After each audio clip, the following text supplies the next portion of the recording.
The summer air in Montreal carries a familiar bittersweet weight tonight. Habs Nation, because a name that once represented both enormous hope and profound heartbreak is finally, definitively moving on. Patrik Laine, the Finnish sniper whose time with the Canadiens produced more medical reports than goal celebrations, is closing in on a new chapter with the Los Angeles Kings. And the hockey world is watching with a mixture of fascination and cautious optimism to see whether the most talented broken player of his generation can rediscover the form that once made him the most feared pure shooter in the NHL.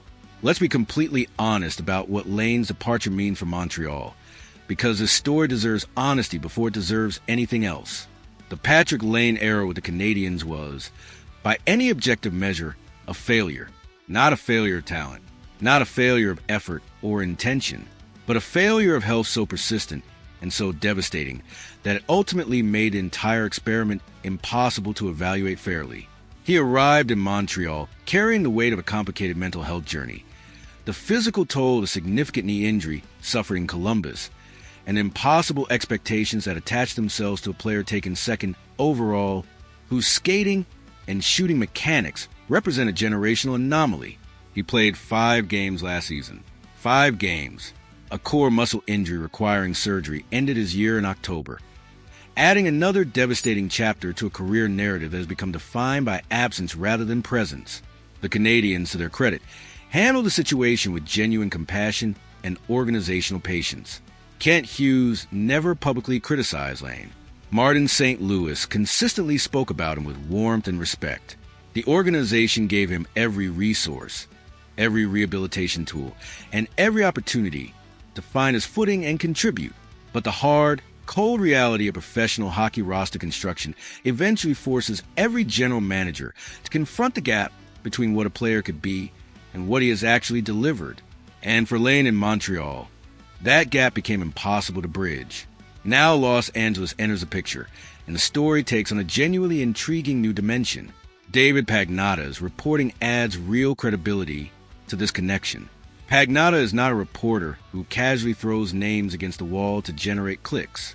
When he states clearly that LA tried to acquire Laine ahead of the trade deadline, and that interest from the Kings has been sustained and genuine, that reflects actual conversations between actual decision-makers who believe the fit makes hockey sense. And when you examine the Kings situation carefully, the logic is not difficult to follow. Los Angeles has built their identity around defensive structure, physical play, and elite goaltending behind David Rittich, and whoever shares those crease responsibilities. They possess genuine organizational depth, veteran leadership in Ans Kopitar, and a front office that has consistently demonstrated a willingness to add complementary pieces that enhance their existing core without disrupting the carefully constructed culture. Matt Zuccarello and Eric Howler arrived this summer as exactly that kind of veteran addition, experienced players who understand how to operate within a winning system without demanding the spotlight. Laine, on a short-term and inexpensive contract that reflects the risk inherent in his injury history, would represent a different kind of addition entirely. He would not be arriving to mentor younger players or provide steady two-way reliability.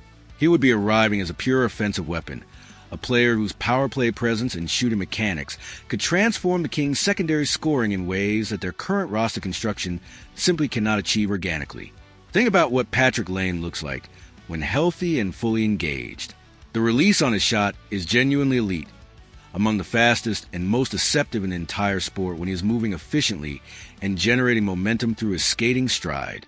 His one-timer from the left circle remains one of the most dangerous weapons in hockey when his body allows him to execute it with full force and accuracy. On a power play that already possesses Kopitar's playmaking intelligence and whatever offensive defenseman the Kings can deploy from the blue line, a healthy Laine would create nightmares for opposing penalty killers. The crucial qualifier in every single sentence about this signing is that word, healthy. The New York Islanders reportedly engaged with Laine's camp when free agency opened, but were unwilling to offer anything beyond a professional tryout. That framing is enormously revealing. When a team that genuinely needs offensive help, which the Islanders certainly do, evaluate a former second overall pick and decides that the injury risk warrants nothing more than a PTO invitation, it tells you exactly how the broader market views Laine's health situation right now. Los Angeles, apparently, is willing to offer something more meaningful, whether that reflects superior medical intelligence, a higher organizational risk tolerance, or simply a front office that believes their developmental environment can unlock something that Montreal and Columbus could not, remains an open question. But the Kings' sustained interest, confirmed by multiple credible reporters, suggests they have done the homework and reached a conclusion that the potential reward justifies the gamble. From Montreal's perspective, watching the story unfold should generate a complicated emotional response. There will be fans who feel genuine sadness, who remember the moments when Laine looked capable of transforming the second line into something genuinely frightening, who appreciated his candor about his mental health struggles and wished fervently that his body had. Ed with his obvious determination to succeed in this market. The Bell Center crowd gave him their hearts during the stretches when he was healthy and producing, and that affection was real and earned.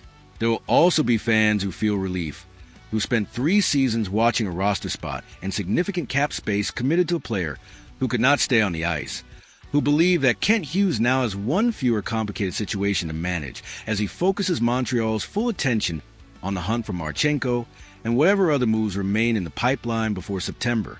Both of those reactions are legitimate.